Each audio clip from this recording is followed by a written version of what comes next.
One technique to extend the torture is the brutal whipping or scourging of the victim. The purpose of the crucifixion is to bring about death, but is to do it in a slow manner so that there is maximum suffering.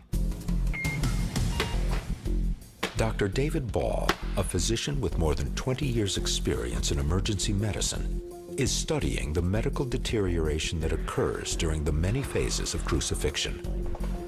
His experiments, in which he often uses live subjects, examine and document the physical changes and trauma endured by the victim, from scourging through hanging on the cross.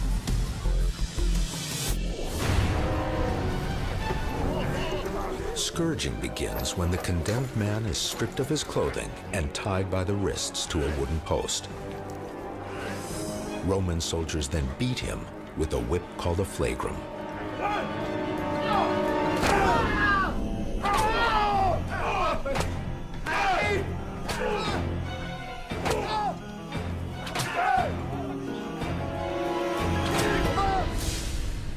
This is a whip, otherwise known as a Roman flagrum.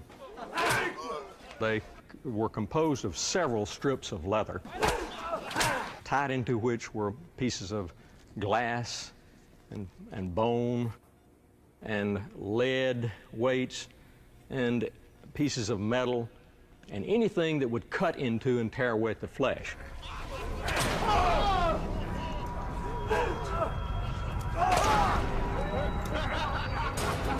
This whip was so severe, it's been compared to a shotgun blast at a relatively close range. To understand the effect of scourging, Dr. Ball's assistant will flog a fiberglass torso with a Roman flagrum. The torso is coated with artificial skin to replicate the human body. This is an artificial skin. It is made of a urethane layer on the outside, which very closely simulates epidermal covering of the skin, and then a foam pad underneath, which closely simulates the properties of the subcutaneous tissue. And this material will actually tear as human skin will tear in a very similar manner. Initial damage from the flagrum is bruising and cuts to the surface tissue of the skin. In a situation like this, where this victim is under enormous stress, he vasoconstricts, and what that simply means is that the blood vessels in the skin constrict, and so there really wouldn't be much bleeding initially. But as the scourging continues, deeper trauma occurs, and blood loss becomes significant. The pain would be horrible. The flagrum would dissect down through the tissues, it would dissect down through the nerve layers, and each blow would be excruciatingly painful. They get into the deep tissues, the larger vessels that can't clamp down as easy, and they lose considerable blood. The profuse bleeding starts to decrease the blood supply, and ultimately the victim will end up in hypovolemic shock, which means that there's not enough blood circulating around by the heart to perfuse the vital tissues, the muscles and the organs.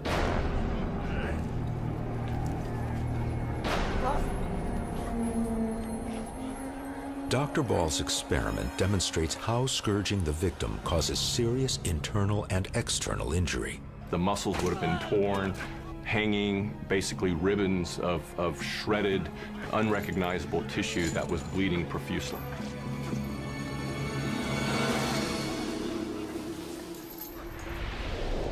This is exactly what you would expect with a Roman flagrum. Here we have complete tearing away of the skin down to the ribs, and this results in bruising to the intercostal muscles, which impairs respiration, and actually causes bruising to the lungs itself.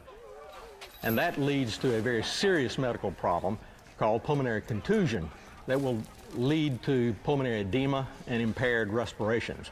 It is a very serious injury. I think one of the things that the Romans wanted to do when they beat somebody is to create a mutilated body up on the cross.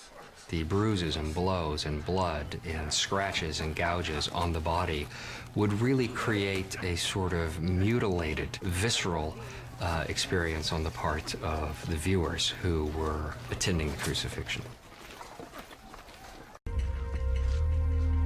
A torturous death that can last so long brings up several questions. What happens psychologically to the victim on the cross?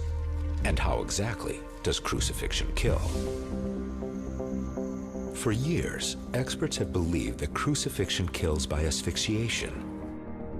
This is based on knowledge that when the victim hangs by the arms, the lungs are expanded and cannot properly exhale. But is that enough to kill the victim? Trauma physician Dr. David Ball wants to find out. Using volunteers, he measures the physical stresses that occur when an individual is suspended from a cross. In order to produce respiratory difficulty on the cross, one has to be almost barbaric to these individuals who volunteered to hang themselves there. Dr. Ball and his medical team push their experiments as far as they can. The vital signs of the volunteers are constantly monitored to avoid any real physical danger. But humanely replicating the effects of an actual crucifixion is impossible. His volunteers aren't beaten, dehydrated, or psychologically tortured. Their brief time on the cross won't end in death. A monitor is used to track the subject's vital signs.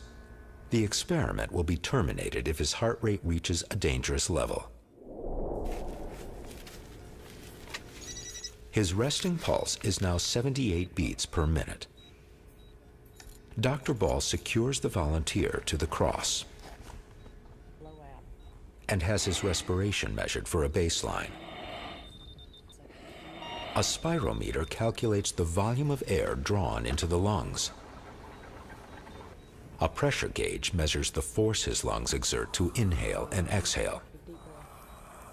As soon as he's up on the cross, the subject's pulse rate climbs from 78 to 110 BPM. At 2.5 minutes, the pain is starting to set in. Tell me where you're hurting? Mostly in my thighs. If the test subject is already showing signs of distress, imagine if he had nails through his hands and feet, and if his back was beaten to a pulp. At 7 minutes, the test subject's pulse climbs to 172, and his legs are trembling uncontrollably. He's really showing some signs of fatigue now. But that's not respiratory fatigue. That's extremity fatigue. Feel pretty tired. I'm very uncomfortable. My legs are very, very tired. After 15 minutes and 20 seconds, the volunteer reaches his limit. The pain in his arms and legs is unbearable. I'm about ready to come down. The final stress measurements indicate several physiological changes. The pulse rate has climbed steadily, from 78 to over 170 beats per minute. What that means is the heart is having to work harder to pump enough blood and oxygen to the tissue. The spirometer shows the subject's air intake is decreased by nearly 10%. You felt a little bit more of a pressure on your chest, kind of a tightness? I wanted, to take deep breaths. The pressure gauge shows an increase, which indicates the subject is working harder to breathe. If your lung volume is going down in order to breathe, then you try to generate more pressure, just like the individuals on the cross are telling us. They feel this need to take a deep breath. Respiration is clearly impacted by being suspended from the cross. Over time, this could be fatal. But the impairment isn't enough to identify asphyxiation as the sole cause of death. I don't think that it's fair to say that there is one cause of death on the cross. I think it's multifactorial, and all of these are taking place in a typical crucifixion. Dr. Ball's experiments show that hanging from the cross is just one more abuse in the cruel ordeal of crucifixion. But what are the other factors that cause the body to shut down? One way to answer that question is to look at the crucifixion of Jesus.